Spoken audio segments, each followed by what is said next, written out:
Bien, bonjour à tous. Merci beaucoup de nous rejoindre ce matin. On va passer un petit moment ensemble, pour échanger sur les enjeux, dans le tourisme 2026. Donc, on va évidemment vous représenter un petit peu le cadre et puis avancer. Donc ce thème est important pour nous, Thibaut et moi, parce qu'évidemment ça anime beaucoup de notre quotidien. Donc, ce que je vous propose, c'est qu'on commence par une petite présentation et peut-être que Thibaut, tu peux prendre la main pour commencer si ça te va. Ouais, complètement. Et ben, bonjour à toutes, bonjour à tous. Je suis enchanté et ravi d'être là, aujourd'hui pour ce webinaire pour parler d'un sujet qui nous tient à cœur, en effet. C'est de savoir un peu, quelles vont être les compétences clés, en 2026 dans le tourisme, tout simplement parce que, le monde évolue, le monde change. Donc moi, je m'appelle Thibault Loubert, je suis aujourd'hui consultant en intelligence artificielle, branding et digital. Et puis j'accompagne depuis quelques années Cruise pour faire évoluer et grandir et les étudiants et aussi les pros, puisque Cruise aujourd'hui forme également sur des formations pro. Mais Camille, tu en parleras bien mieux que moi. Super, merci beaucoup Thibaut. Et puis je pense que dans tous les cas, on va revenir un petit peu aussi sur tes expériences et tes différents parcours dans la suite de la présentation. Du coup, Camille Broussin, je suis le directeur de Crooz, qui est du coup un organisme de formation dédié au métier du digital et des nouvelles technologies, mais avec une composante sectorielle très prédominante dans le tourisme. Et donc, on forme des jeunes, des salariés, des entreprises à ces doubles compétences, tech, digital et secteur touristique. On est implanté depuis 2023, on opère en France et un petit peu à l'international. On est certifié Calliope, donc cela nous permet de mettre en place des programmes de formation assez denses pour les entreprises et pouvoir avoir accès au financement OPCO, France Travail, etc. Et on organise, dans notre positionnement relativement expert, beaucoup de formations sur mesure, donc qui s'adaptent aux besoins, aux cadres de toutes les entreprises qu'on accompagne. Donc vous avez là quelques références. Et puis on est accompagné, comme Thibaut le mentionnait, par de nombreux intervenants qui sont spécialisés du coup sur leur sujet. Et cette position-là nous donne quand même beaucoup de vues sur ce qui se passe dans le secteur du tourisme. Et c'est un petit peu de ça dont on va parler du coup dans la suite. Alors, avant d'enclencher un petit peu la présentation, le contexte, etc., on va vous mettre à disposition la fonctionnalité de questions-réponses, du coup, dans le Google Meet. Donc, vous avez la possibilité, en cliquant en bas à droite sur le petit icône, de poser des questions. Et n'hésitez surtout pas. La seule chose, c'est que peut-être on les prendra à la fin, lors du moment d'échange questions-réponses.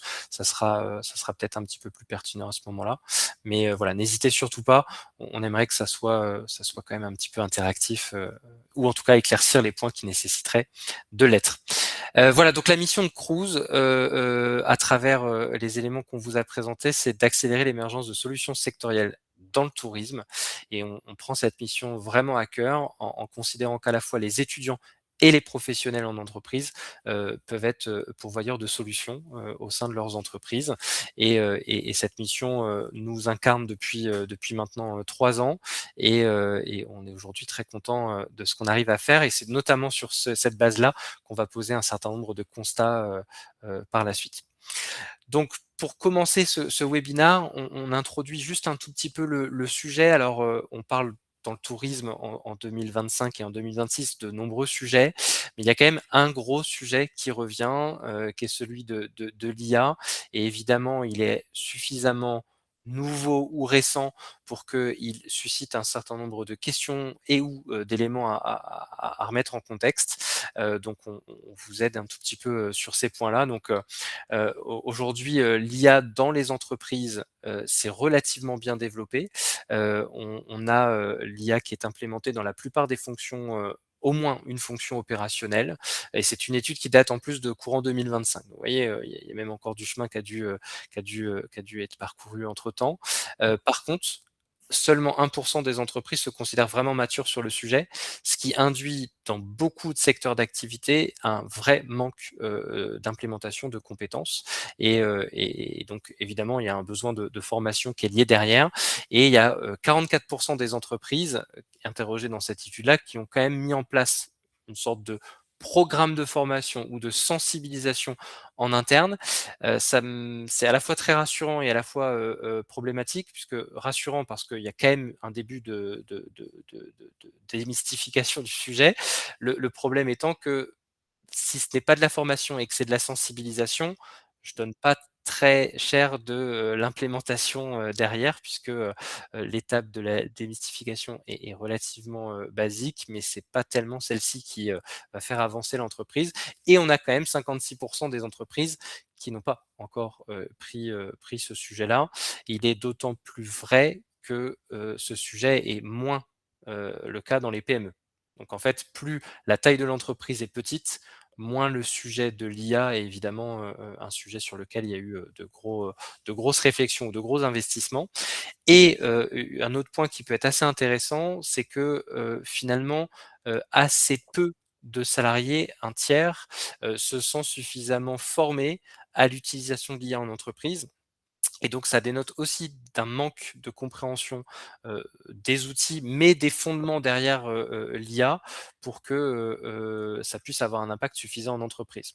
Donc c'est notamment de ça dont on va parler, mais pas que de ça. Et quand on regarde les entreprises, spécifiquement sur le secteur du tourisme, ce fossé est évidemment encore plus large. Alors parce qu'il n'existe pas de chiffres vraiment très précis sur le secteur du tourisme en termes d'adoption, on base nos réflexions sur, ce qu'on voit de notre côté, puisque du coup, en étant organisme de formation, on a, de nombreuses demandes, on évoque, beaucoup la chose avec les professionnels du secteur et puis surtout on forme, des équipes à ces enjeux-là.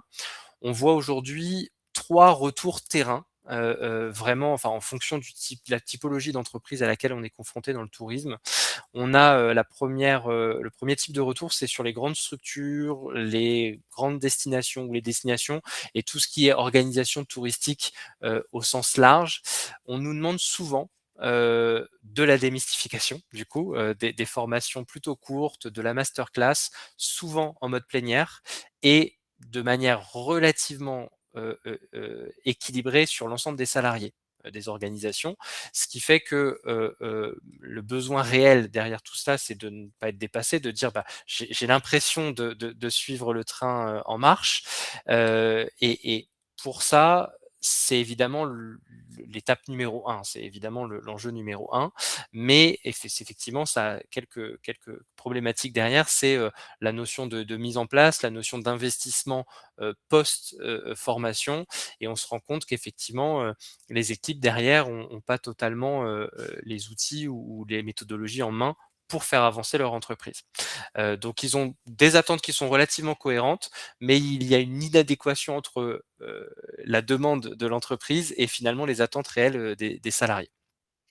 On a un deuxième type de demande, celle-ci qui est, en volume aussi, assez importante, qui est sur, les plus petites structures, donc qu'on pourrait appeler PME, agences de voyage, tour opérateur, enfin voilà, tous les acteurs, peut-être plus privés aussi, du secteur touristique et sur ces structures-là, on est, entre des équipes de 5 à, peut-être 20, 30 salariés, où le besoin est non seulement de celui de comprendre ce qu'il se passe derrière, ce sujet-là, mais également d'avoir des cas d'usage concrets et une méthodologie d'implémentation et de mise en place qui soit la plus pragmatique possible.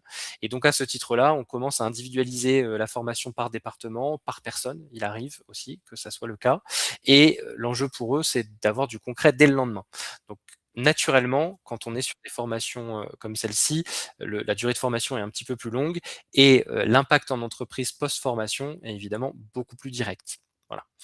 Et dans la majorité de ces cas, on reçoit, des demandes qui ont des traits communs, des attentes communes, sur les demandes, qui viennent sur les nouvelles compétences, du tourisme. On a, beaucoup de demandes de sur-mesure. On a très peu de participants dans des formations très génériques et on a beaucoup plus de nombreux participants dans des formats sur mesure, parce que dans le tourisme, vous ne faites pas exactement le même métier quand vous êtes en hébergement, quand vous êtes en destination, quand vous êtes en agence de voyage, quand vous êtes en acteur privé réceptif, etc. Ce qui fait que, par définition, les enjeux sont différents dans chacun des cas qu'on va rencontrer. Il nous est arrivé même d'avoir des demandes d'entreprises très, très, très spécifiques sur du maïs, mais du maïs vraiment très spécifique. Donc voilà, ça c'est très demandé. Oui, Thibaut. Ouais, bah, en effet, c'est aussi parce que le quotidien, en fait, vu que c'est vraiment les personnes qui veulent avoir du concret dès le lendemain, Mm, et on se rend compte que il y a vraiment ce besoin de, OK, dans mon quotidien, qu'est-ce que je peux optimiser? Et la recherche, elle est vraiment là. Elle n'est pas sur une recherche de quel job ou quelle agence ou quelle structure je paye aujourd'hui, mais que je voudrais remplacer par de l'IA. Mais mm, moi, dans mon quotidien, que ce soit sur le département RH, comme le mm. département com ou marketing, qu'est-ce que dans mon quotidien, je fais comme tâche chronophage et que je pourrais optimiser avec l'intelligence artificielle.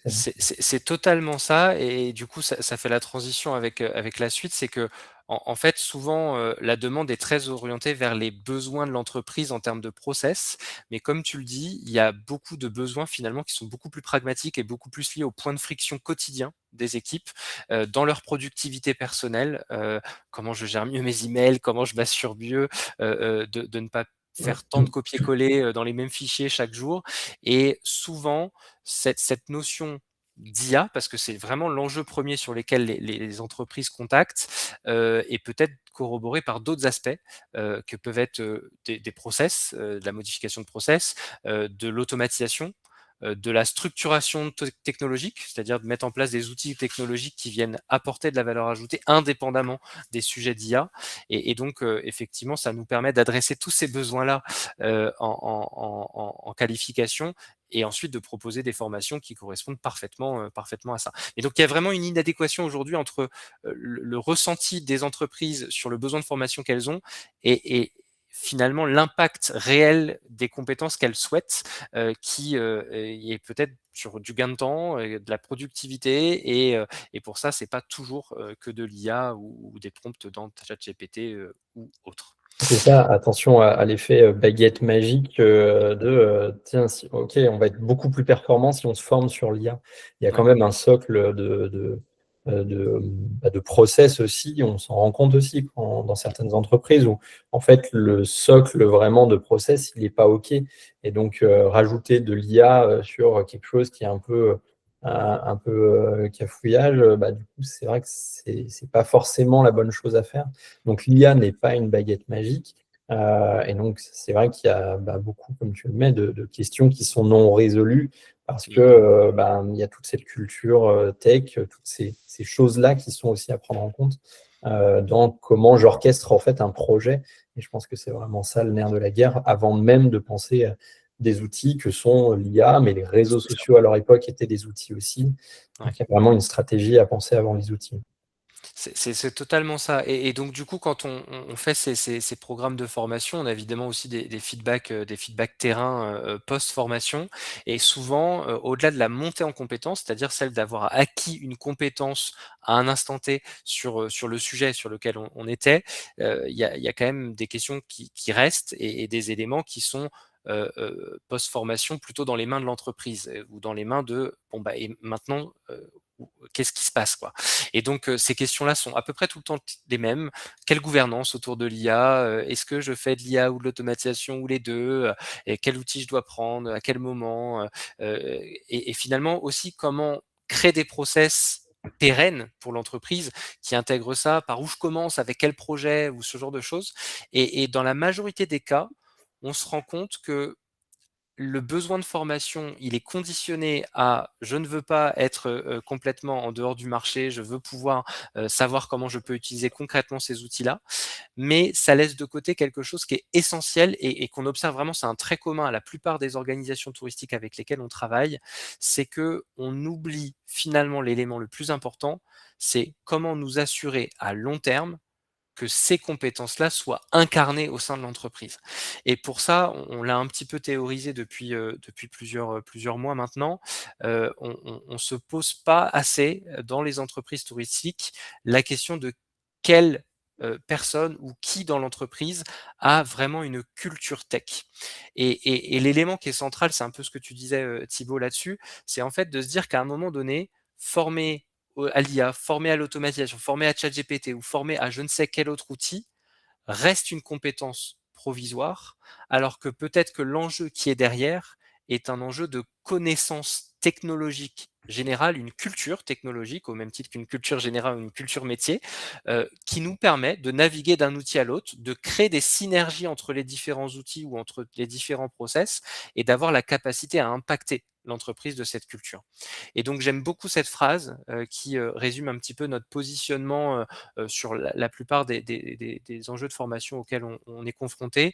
C'est qu'effectivement une compétence outil dans les enjeux technologiques dure rarement plus de 6 mois. C'est encore plus vrai avec les sujets d'IA et d'automatisation.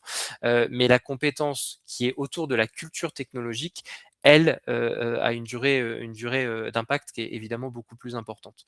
Et donc, on essaye de forcer de plus en plus à la compréhension de l'entreprise autour de cette culture tech et comment favoriser, non seulement dans le programme de formation, mais également dans le post-formation, comment cette culture tech peut continuer à vivre et d'avoir des personnes en interne qui la font vivre pour se dire, bah, dès qu'on aura un nouveau ChatGPT bis un peu meilleur, et vous voyez, hein, les nouvelles, c'est chaque semaine, hein, il y a un outil qui est meilleur qu'un autre, quasiment, et ben, on a la capacité à pouvoir jongler avec ces outils-là, ou en tout cas, on a la capacité à aller un petit peu plus loin. Voilà, donc c'est un des points qu'on trouve fondamental, et pour l'expliquer, il y a une image que j'aime beaucoup, qui est un peu mathématique. Alors je suis quelqu'un de très cartésien, donc pardonnez-moi pour le sujet, mais j'aime beaucoup cette idée des anneaux bohémiens, des anneaux bohémiens qui sont une structure mathématique et géométrique qui induit que pour avoir cette culture tech, il faut avoir l'assemblage de 3 compétences essentielles, que sont les outils. Il faut maîtriser ce qu'il y a dans l'outil et ce qu'on peut faire avec l'outil. Il y a un enjeu de terrain. Il faut connaître les problématiques sur lesquelles le terrain est et les problématiques opérationnelles, aussi simplement que ça. Et il faut avoir une maîtrise de la culture technologique. Et ces 3 compétences-là ne sont pas séparables. Si on en enlève une de ces 3, c'est la propriété mathématique des anneaux borémiens, si vous enlevez un des cercles, ça détache obligatoirement les 2 autres cercles. Et donc à cette idée-là est l'idée de, si vous voulez avoir une culture technologique dans l'entreprise qui est capable de mener l'évolution dans les 5-10 ans à venir, il faut à la fois être très proche des outils, avoir évidemment un impact direct sur le terrain, c'est-à-dire que même si c'est des très bonnes personnes un peu geeks, un peu technologiques, vous ne devez pas les dissocier du terrain. Et à la fois l'aspect culturel de qu'est-ce qui se passe, qui fait de la veille, comment l'entreprise évolue en fonction des tendances et des besoins marchés. Et ces 3 points-là sont vraiment essentiels. Alors pour traduire un tout petit peu ce modèle un peu mathématique et un peu géométrique, et ça parle peut-être pas en termes d'image à tout le monde, évidemment, on peut détailler un petit peu ce qui est important dans ces points-là. Donc le terrain, c'est les métiers qui sont exercés, les fonctions que les personnes ont dans l'entreprise, les usages qui sont auprès des clients ou auprès des salariés, les irritants, ce qu'on peut appeler aussi les points de friction. Alors, on fait beaucoup ça en formation, c'est partir des points de friction des salariés et envisager du coup des réponses pertinentes. Quels sont les process qu'on veut faire évoluer? Quelles sont les tâches que j'ai et potentiellement sur lesquelles je pourrais aller? Ça pourrait être aussi les opportunités manquées, c'est-à-dire des choses que je pourrais faire sur le terrain, mais que je ne peux pas faire. Et donc du coup, ces opportunités manquées donnent de la matière aussi sur les choses à mettre en place. Et puis, le terrain, c'est aussi la réalité vécue. C'est ils sont très bien tes outils, mais à un moment donné, j'ai pas le temps. À un moment donné, j'ai des plein de clients. À un moment donné, j'ai des process qui font que ce n'est pas possible. Donc, évidemment, on prend ça en compte dans cette culture technologique. Les outils, c'est essentiel. Alors, en ça, si vous avez été formé ou vous êtes en train de vous former à des outils d'IA ou d'automatisation, évidemment, c'est une très bonne chose, puisque je considère effectivement qu'aujourd'hui, cette compétence est essentielle, parce qu'on peut difficilement vouloir implémenter des choses en entreprise sans finalement comprendre ce qu'il y a sous le capot. Et donc, la partie d'outils, de maîtrise des outils, nous permet aussi d'imaginer des nouveaux cas d'usage. Donc, prendre en main prendre en main l'outil, comprendre toutes les fonctionnalités qu'il y a dans cet outil-là, l'accès à la donnée, qui est essentiel, on va en reparler, est essentiel dans la plupart des outils et process sur ce sujet-là.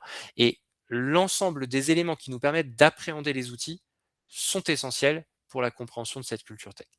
Et donc la culture technologique en elle-même, eh ben, c'est peut-être dans la logique, alors c'est vrai que ça marche pas que dans les sujets d'IA et d'automatisation, parce comme le disait Thibaut aussi, on l'a vu il y a déjà quelques années sur les aspects réseaux sociaux, on l'a vu sur la transition des organisations touristiques vers des sites internet, des applications mobiles, des moteurs de réservation, des plateformes de réservation qui derrière sont capables de traiter l'ensemble des demandes.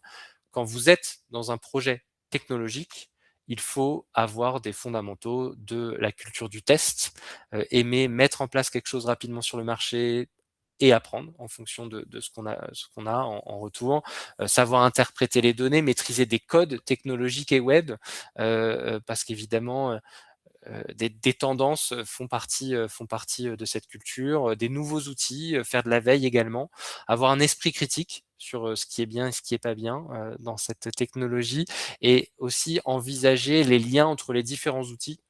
Et là, c'est souvent un peu des termes techniques, mais finalement, dès lors que vous avez compris le principe, bah, vous êtes capable de le réappliquer un peu partout, ce qui est les API, donc les possibilités de connecter différents outils entre eux, et ces éléments-là sont aujourd'hui essentiels dans les organisations, parce qu'elles permettent d'avoir cette culture qui, dans tous les cas, va faire avancer l'entreprise. Alors du coup, quelle stratégie? Si on était un tout petit peu plus concret, quelle stratégie, en termes de compétences en interne on aurait dans les organisations touristiques dans les années à venir? Cette année, mais peut-être dans les années à venir. L'option 1 me ferait dire que, évidemment, si je veux pouvoir avoir cette culture tech en entreprise, la première idée, c'est peut-être d'embaucher des compétences tech, parce qu'effectivement, ça paraît assez normal, que des entreprises qui n'ont jamais fonctionné avec, un enjeu technologique soient un peu retardées, ou en tout cas aient l'impression de ne pas complètement prendre cette vague. Donc peut-être qu'une des étapes, c'est d'envisager d'embaucher des compétences un peu plus technologiques en interne. Mais comme vous l'avez, bien compris, on ne dissocie pas cette compétence technologique des enjeux métiers, donc des enjeux touristiques. Et donc peut-être que la première stratégie, c'est d'embaucher des compétences technologiques, mais finalement de leur apporter tous les fondamentaux de votre métier. Et ça peut avoir pas mal d'avantages, parce que du coup, vous avez cette connaissance tech de base. Et ensuite, le tourisme, c'est quelque chose que dans l'absolu, vous maîtrisez, et donc vous êtes capable de présenter les process, de faire monter en compétence les équipes. L'option 2, c'est l'inverse. C'est potentiellement prendre des gens que vous avez identifiés dans vos équipes, qui sont relativement sereines sur les enjeux métiers, mais de potentiellement leur apporter des compétences tech. Alors souvent, ça se passe sur des personnes qui sont déjà un peu identifiées comme tech friendly. Donc ça peut être des jeunes en entreprise, c'est pas toujours que des jeunes, mais ça peut être des jeunes en entreprise, ça peut être des personnes qui sont un petit peu plus technophiles sur des sujets. En tout cas, il y a une vraie notion de quelle appétence j'ai sur les enjeux technologiques. Et donc, prendre ces équipes touristiques et les emmener vers des profils un tout petit peu plus tech en leur apportant un maximum de compétences peut avoir un impact assez monstrueux auprès des entreprises ensuite, parce que du coup, vous allez avoir des personnes qui vont pouvoir faire avancer l'entreprise, très concrètement, derrière ça. Donc ça, c'est l'option 1. L'option 2, évidemment, l'option 3, qui est celle qu'on vous présentait quasiment en introduction, c'est de vous assurer d'avoir des personnes hybrides, hein. Donc il est aussi tout à fait possible en 2026 d'avoir des personnes hybrides. Je ne veux pas trop faire d'auto-promo, mais évidemment, on forme aussi des jeunes à ces métiers-là, à ces doubles compétences-là de notre côté, au métier du digital et du tourisme. Et évidemment, c'est maintenant possible de trouver sur le marché des gens qui comprennent déjà la tech et le tourisme en entrée en entreprise. Donc ça, évidemment, ça aide. Et pour que tout ça fonctionne parfaitement en entreprise, faut évidemment favoriser cette collaboration métier-tech, hein. Donc, faut être certain que les techs comprennent les enjeux métiers, que les personnes dans les métiers comprennent les enjeux tech. Et donc, faut travailler ensemble, faut définir les process ensemble, faut identifier les points de friction ensemble et évidemment, plus vous allez être proche ou bon dans la synergie entre ces 2 types de compétences, les meilleurs les résultats seront sur l'implémentation en entreprise. Et c'est peut-être ça aujourd'hui l'enjeu important, de mon côté sur 2026, c'est de trouver des profils qui ont la capacité à comprendre l'ensemble de l'écosystème terrain et tech et de faire avancer l'entreprise avec ça. Donc évidemment, de nouveaux rôles vont émerger dans le tourisme. Là, pour le coup, ça commence un petit peu, mais on se base sur ça, plutôt sur ce qu'on voit dans les autres secteurs d'activité. Et il existe déjà dans les autres secteurs d'activité un certain nombre de rôles, alors qui sont là pour le moment tous anglicisés, mais qui vont bientôt être francisés de manière à peu près certaine. Et on retrouve souvent des personnes responsables des projets IA, des personnes en charge de l'automatisation, mais on retrouve aussi des personnes plutôt dans les grandes entreprises qui vont avoir cette évangélisation de culture tech. Et c'est très important, même si c'est pas un rôle dédié, que cette compétence ou que cette fonction-là puisse exister. Et donc, même si c'est pas toujours de la formation, il devrait y avoir en interne des cycles de conférences ou de choses qui permettent d'expliquer aux salariés quels sont les enjeux technologiques et comment ils avancent au sein des entreprises. Bon voilà, et puis après des métiers qu'on ne connaît pas encore, puisque et par définition, ça peut aller très très vite. Voilà, donc si j'avais un pari pour les compétences qui seraient les plus recherchées en 2026, évidemment en termes de compétences hard, c'est plutôt la maîtrise de l'IA d'un point de vue outil et compréhension un peu globale, l'automatisation qui est essentielle et qui une nouvelle fois peut-être remplacer beaucoup de cas d'usage IA juste par le séquençage de différentes étapes qui nous font gagner du temps en entreprise. Et après, l'IA vient apporter quelque chose d'autre. Il y a une phrase qui n'est pas dans ce webinaire, mais que j'aime beaucoup. L'IA, c'est l'intelligence. L'automatisation, c'est la scalabilité. C'est l'échelle. C'est-à-dire que si vous faites de l'IA, vous mettez un peu d'intelligence dans vos process. Si vous faites de l'automatisation, vous pouvez les rendre scalables, donc les mettre à une échelle plus importante. Si vous faites les deux ensemble, vous pouvez être plus intelligent et à plus forte échelle. Voilà. Et 2 éléments qui sont essentiels dans ce nouveau scope de compétences hard, c'est la compréhension de la data. La compréhension de la data est un essentiel au fonctionnement de l'automatisation et de l'IA, et c'est un sujet dont on parle aussi un tout petit peu moins. Et donc il faut évidemment qu'on travaille beaucoup en 2026 sur ces sujets de data et de compréhension de la data et de structuration de la data, notamment parce que dans très peu de temps, ce sont des agents IA qui traiteront les éléments que vous avez dans votre entreprise. Et pour que ces éléments-là soient compris par les agents, il faut que ça soit de la data structurée. Et des compétences numériques transversales qui ont toujours été présentes depuis la fracture numérique il y a 25 ans et qui sont d'autant plus vraies aujourd'hui en 2026. Voilà, d'un point de vue soft skills, vous avez à peu près les quelques grandes idées présentes, mais je pense que mon point d'accroche le plus important, et c'est souvent ce qui ressort des formations qu'on fait, c'est la frustration peut-être de ne pas aller plus loin, parce que même si vous êtes formé pendant 30 ou 40 heures, vous avez toujours l'impression que c'est pas assez, hein, de manière très, très sincère, et même si c'était 200, 250 heures, on aurait toujours la même impression. Donc c'est plutôt la capacité d'auto-formation. Ça devient en 2026 quelque chose qui est très très essentiel, de vouloir se former et de vouloir apprendre par soi-même sont 2 compétences essentielles dans cet environnement. Évidemment, ça peut avoir un impact pour les entreprises. Ça, c'est plutôt un graphe pour rassurer les décisionnaires en entreprise sur l'impact que ça peut avoir dans les entreprises. Aujourd'hui, le fait d'investir dans la formation des équipes a un impact monstrueux sur la productivité de l'entreprise, mais également sur sa compétitivité. Donc la productivité, c'est comment j'arrive à produire plus, évidemment en intégrant ces outils dans mes process, mais la compétitivité, c'est comment je gagne des parts de marché par rapport à mes concurrents.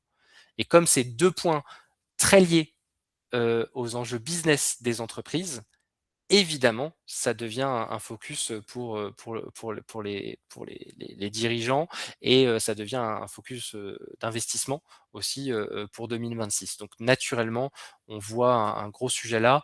J'évoque naturellement aussi la troisième ligne qui, dans des secteurs comme le secteur du tourisme, où des fois la rétention de profil ou le recrutement peuvent être des points d'attention assez importants du secteur, évidemment, former vos équipes à ces enjeux-là, à ces compétences en 2026, augmente aussi le taux de rétention des équipes.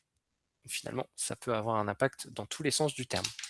Voilà, donc la vraie transformation, à mon sens, elle n'est pas technologique, elle est vraiment humaine et culturelle en 2026, et c'est quelque chose qu'il faut prendre en compte parce que cette culture tech, c'est ce qui va vous permettre de vous adapter, de tester, de collaborer à long terme et non pas à court terme, et bref, à mon sens, de construire le tourisme de demain.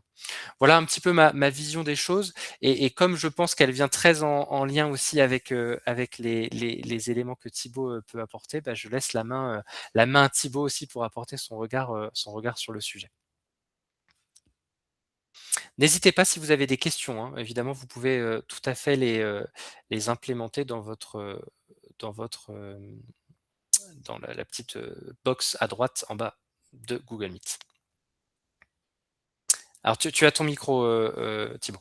Off. Et merci. Merci pour ce décryptage.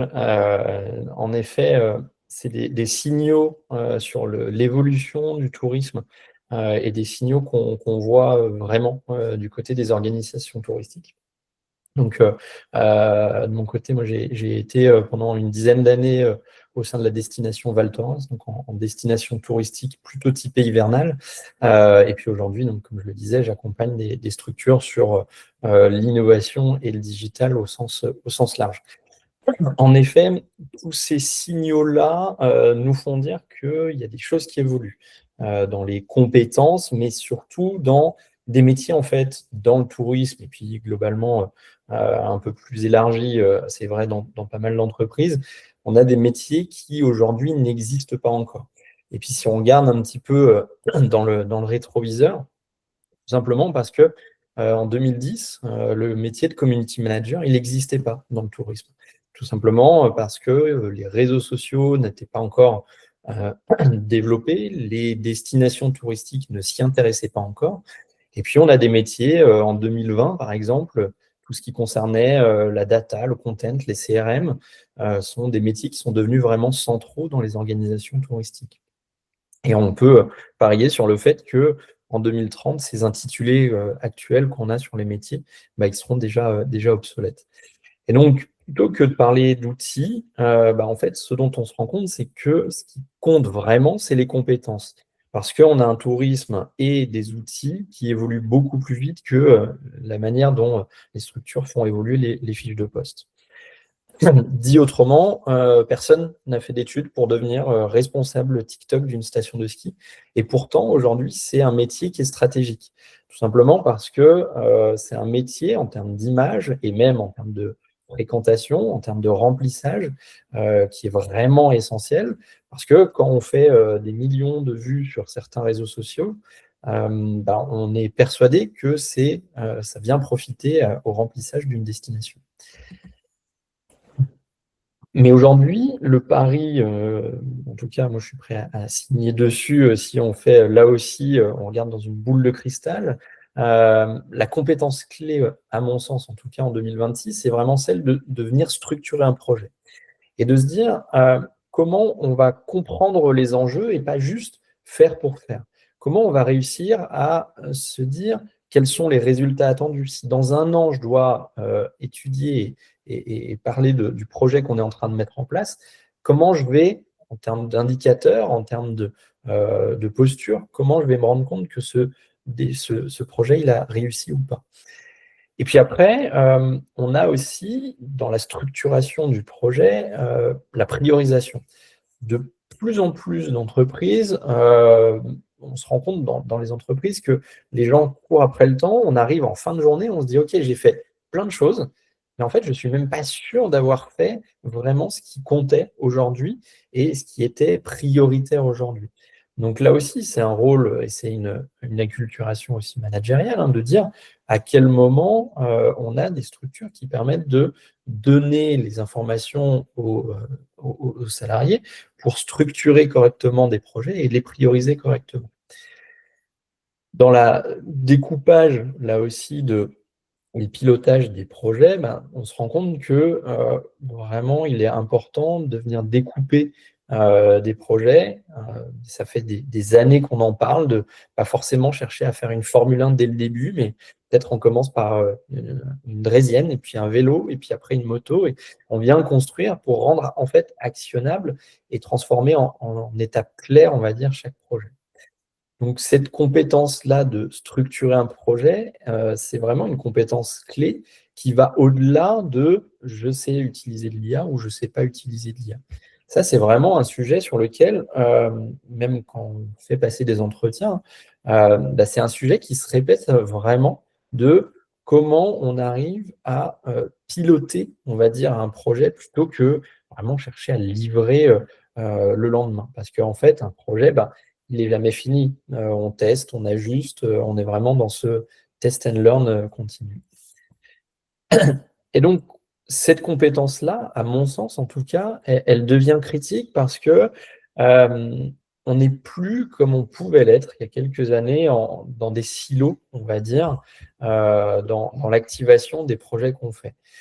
Les projets, en tout cas dans le tourisme, ils deviennent vraiment hybrides parce que on n'est pas juste dans du marketing, du digital, de l'événementiel, de l'accueil. On est vraiment dans des projets qui se mélangent avec des compétences qui se mélangent, des personnes aussi bien sûr qui se mélangent et des générations qui viennent se mélanger. À tout ça, bien sûr, on vient ajouter un client. Et donc, on se rend compte que du marketing, de l'expérience, de la data, tout est connecté. Et bah, une décision, par exemple, faite par le social media, va impacter toute la chaîne de valeur du client dans la création de son séjour. Bien entendu, on a des rôles de chef de projet aussi et de chef d'orchestre qui sont en train de qui se mettent en place parce que on a des acteurs qui se multiplient au sein de votre territoire. Si vous êtes une destination touristique, ben, vous allez retrouver bien sûr vos compétences internes, mais des agences partenaires avec qui vous allez travailler, des professionnels sur votre territoire, des prestataires. Et donc, comment on arrive à faire en sorte que tout s'imbrique correctement et tout tienne, un peu à la manière, comme le disait Camille, d'anneau borroméen. Et donc, comment on arrive à faire en sorte que ces acteurs-là, ils puissent aussi travailler et dialoguer ensemble. On a donc besoin, en tout cas dans le tourisme, et c'est vrai dans beaucoup d'entreprises, de personnes qui sont bah, capables de relier, de prioriser et de piloter vraiment les projets, et donc plus des profils orchestrateurs que des profils de personnes qui vont livrer des choses. Et donc dans les recrutements, dans les destinations touristiques, oui, c'est encore vrai de mettre sur une fiche de poste et ça permet d'orienter dans le recrutement qu'on recherche un community manager ou un marketeur. Ça permet de quantifier, ne serait-ce qu'en termes d'échelle de salaire, par exemple, de où est-ce qu'on se situe, par exemple, sur le recrutement. Mais avant tout, ce qu'on cherche, et c'est ce qui fera la différence, on va dire, à niveau, à CV égal, c'est vraiment quelqu'un qui va comprendre tout le système. Et en ça, justement, la formation sectorielle qu'apporte Cruz, bah, elle a encore plus d'importance parce qu'on va former et au digital, mais aussi à la compétence sectorielle, par exemple, du tourisme. Donc, on a vraiment une recherche qui se fait sur des personnes qui sont capables bah, d'avoir une vision d'un projet et pas forcément seulement une vision de uniquement l'outil ou le métier pour lequel elles Et sont je rajoute quelque chose, Thibaut, qui est très important dans ce que tu dis, c'est effectivement la compétence sectorielle, elle peut être à différents niveaux selon le type d'entreprise, donc destination, et cetera. Je pense à un autre secteur qu'on connaît bien aussi sur l'hôtellerie. Pour nous, la compétence hôtellerie est encore très différente de la compétence tourisme. Et je pense que dans cette grosse section tourisme, finalement, derrière, on a plein de sous-secteurs et je ne ferais pas la même chose d'un point de vue tech si j'étais une destination que si j'étais une agence de voyage, que si j'étais un autre acteur, par exemple de l'hôtellerie plein air. Et à chaque fois, je pense qu'il y a besoin d'avoir cette approche très pragmatique sur ces points-là. Et en ça, je trouve que ça correspond bien à ce que tu expliques là. Ouais, complètement. Après, ça ne veut pas dire qu'il faut que ces profils-là viennent s'enfermer dans un secteur. Oui. Mais pour autant, en fait, c'est en ayant cette double compétence que l'employabilité, elle va être vraiment maximale et maximisée pour ces personnes-là. Et donc, ça veut dire que soit on est actuellement un étudiant, soit on est déjà en entreprise, et ces compétences-là, elles peuvent aussi s'acquérir parce qu'on parle de compétences. On ne parle pas de choses qui sont innées. Et donc, aujourd'hui, c'est ce que tu disais, dans les deux possibilités. Soit on a déjà la compétence métier et on se forme à la compétence digitale, soit à l'inverse, on a une compétence digitale et on vient se former à l'acculturation et à la compétence métier. Donc, on a vraiment une évolution, on va dire, des métiers sur lesquels, en fait, dans chaque, je ne vais pas redire silo, mais en tout cas, dans chaque partie, que ce soit au niveau de l'accueil, de l'événementiel, du commercial, et ben, en fait, ces métiers-là vont avoir la capacité à être augmentés par justement cette compétence digitale. Donc, vraiment, on a la possibilité aujourd'hui de venir combiner deux types de compétences, une double compétence, qui, à mon sens, est essentielle dans les métiers de demain. Et donc, un des questionnements, c'est de se dire que, en vrai, le vrai enjeu, et on l'a vu dans pas mal de formations, le vrai enjeu, c'est pas forcément l'IA, parce que on a l'impression que tout le monde court après l'IA, comme tout le monde courait après il faut absolument un site internet, tout le monde courait après il faut absolument que je sois présent sur les réseaux sociaux. Et donc, en fait, le questionnement, il était exactement le même. C'est que à partir du moment où il y a une acculturation et à partir du moment où on entend parler de sujets avec des signaux aussi forts que l'IA, mais à l'époque aussi forts que les réseaux sociaux, la question, elle est même plus de se dire est-ce qu'il faut y aller ou pas? C'est comment on y va. Et donc, dans une structure, il faut transformer. Et donc, il y a vraiment ce côté virage, on va dire, digital, parce que cette transformation, c'est un vrai sujet de management. C'est est-ce que mon entreprise, elle accorde, entre guillemets, l'utilisation de l'IA, même si je pense que c'est un sujet où il ne faut même pas se poser la question, mais on a beaucoup de personnes qui aujourd'hui utilisent l'IA sans même en parler à leur direction et presque en le cachant. On appelle ça du shadow IA, qui est vraiment, je l'utilise sans même le dire, ni même à mes collègues, un peu comme une honte. Non, la question, c'est vraiment, OK, comment je vais arbitrer, comment je vais maintenir ces éléments-là dans le temps pour justement venir transformer mon organisation. Et donc là, il y a un vrai sujet également dans l'acculturation des entreprises. Si on devait avoir un petit peu des arbitrages, ou en tout cas mon top 5 un petit peu de ce que font aujourd'hui les destinations, et comme le disait Camille, on ne parle pas que de destination, on peut parler de plein d'autres sujets dans le tourisme.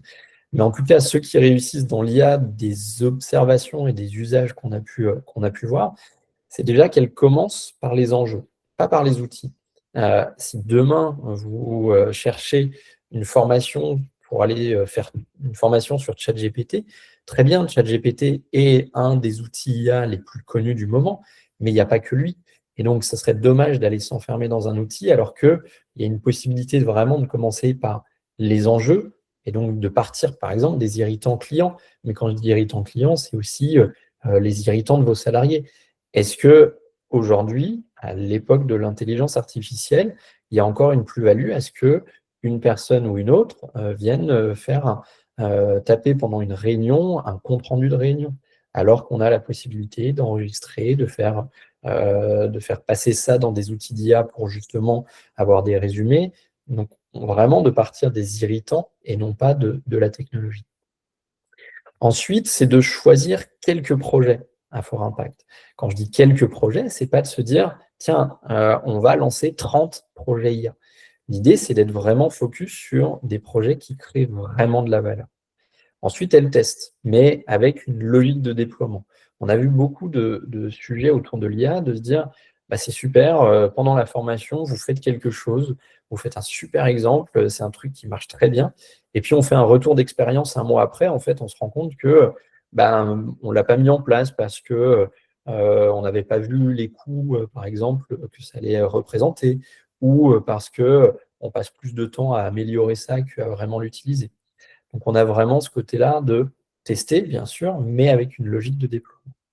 Et puis, on a le côté implication des équipes terrain, dès le départ, avec des usages qui doivent devenir vraiment venir du réel et pas d'une vision uniquement techno de tiens, j'ai vu sur un post sur LinkedIn qu'on pouvait faire ça avec l'IA. Non, vraiment, on part des usages vraiment réels.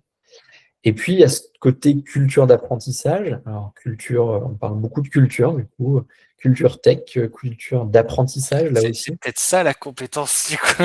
C'est la culture. L'acculturation, en tout cas, elle est hyper importante pour qu'on ait une organisation qui progresse vraiment en permanence sur tous ces sujets-là, parce que là aussi, il y a des vrais sujets. Et puis, si on transforme ça de l'autre côté, on va dire, dans le côté erreur, on va dire, de recrutement, globalement, c'est un petit peu ce que je disais dans les slides précédentes, mais passer côté recruteur.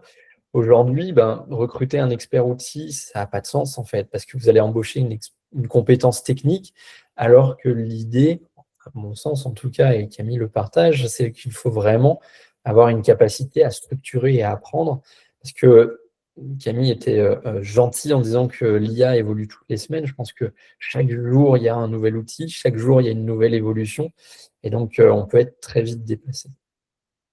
Ensuite, une deuxième erreur, ça serait de chercher une compétence précise plutôt qu'une capacité à raisonner. Vous allez recruter un spécialiste de tel sujet, alors que le besoin, ça va être vraiment d'avoir un profil qui va être capable de comprendre, comme je le disais, le système au global.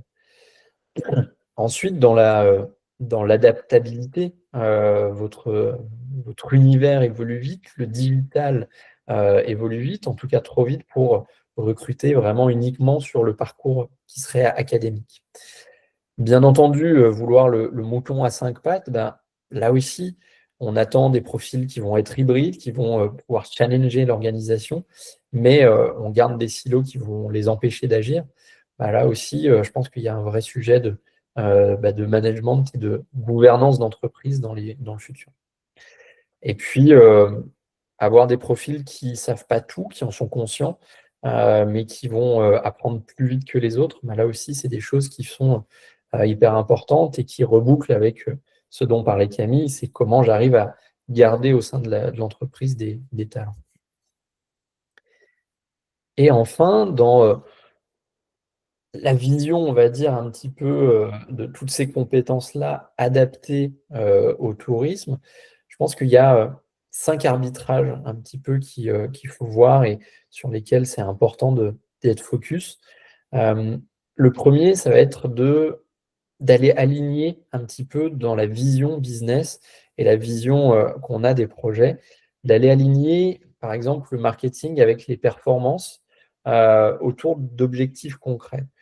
On a de plus en plus dans les organisations, parce qu'on court après le temps, parce que les sujets évoluent vite, parce que les gouvernances évoluent pas forcément aussi vite que ce qu'il faudrait, on a de plus en plus des personnes qui courent après le temps, mais qui courent après des objectifs qui ne sont pas vraiment identifiés. Et donc là, c'est hyper important d'arriver sur une vision qui sera claire de, OK, qu'est-ce qu'on va vraiment analyser et quel choix assumé on va faire en termes d'arbitrage entre l'impact qu'on va avoir à court terme et puis quelque chose qu'on va avoir, par exemple, un peu plus sur le long terme en termes d'investissement structurant pour l'entreprise. En troisième point, un des points qu'on voit là aussi, qui est, à mon sens, en tout cas, hyper important, c'est comment on arrive à prioriser ces projets-là et comment on arrive, plutôt que de multiplier des expérimentations un petit peu isolées, comment on arrive à concentrer vraiment les ressources et peut-être même toutes les ressources de l'entreprise sur des initiatives qui vont être vraiment stratégiques plutôt que expérimentales. Et puis, les deux derniers points vont un peu de pair, c'est comment on développe ces compétences-là dans les équipes, des compétences, encore une fois, hybrides, c'est un des points que Camille soulevait, de faire émerger des profils qui vont être capables de relier tous ces éléments-là, les compétences métiers, le digital, l'expérience, la data, et comment on va être capable de créer des organisations qui sont en mesure d'apprendre en continu. On encourage les tests, le droit à l'erreur, la collaboration aussi entre le terrain et la tech.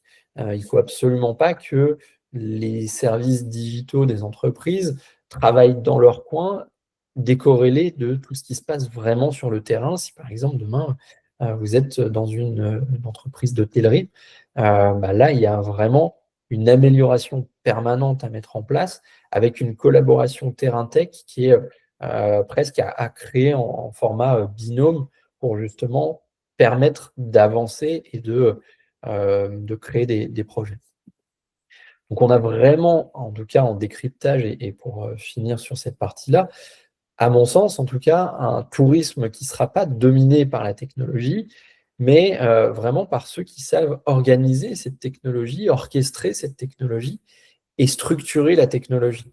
C'est vraiment une des compétences auxquelles je crois pour ben, aller plus loin dans la mise en place de vrais projets structurants pour les organisations. Du coup, Voilà pour effectivement, cette ça nous fait sortir un petit peu du quotidien avec, l'idée que l'IA, l'automatisation, les nouvelles technologies de manière générale vont rapidement dépasser l'effet d'aubaine, de prime abord et il y aura une prime à celui qui, apprend plus vite que l'autre, met en place plus vite que l'autre, s'organise plus vite que l'autre, mais pas à celui qui utilise mieux l'outil que l'autre. Et ça, c'est peut-être aujourd'hui capital, je pense, pour la plupart des entreprises dans le secteur de le comprendre et du coup d'agir en ce sens-là dans le staffing, dans les process et dans la manière d'avancer. Super intéressant, merci beaucoup Thibaut. Peut-être que du coup, sur les quelques minutes qui va nous rester, on peut prendre quelques questions. On n'en a pas encore eu, il me semble, sur les Q&A. Est-ce qu'éventuellement, il y a des questions que vous souhaiteriez poser ou pas?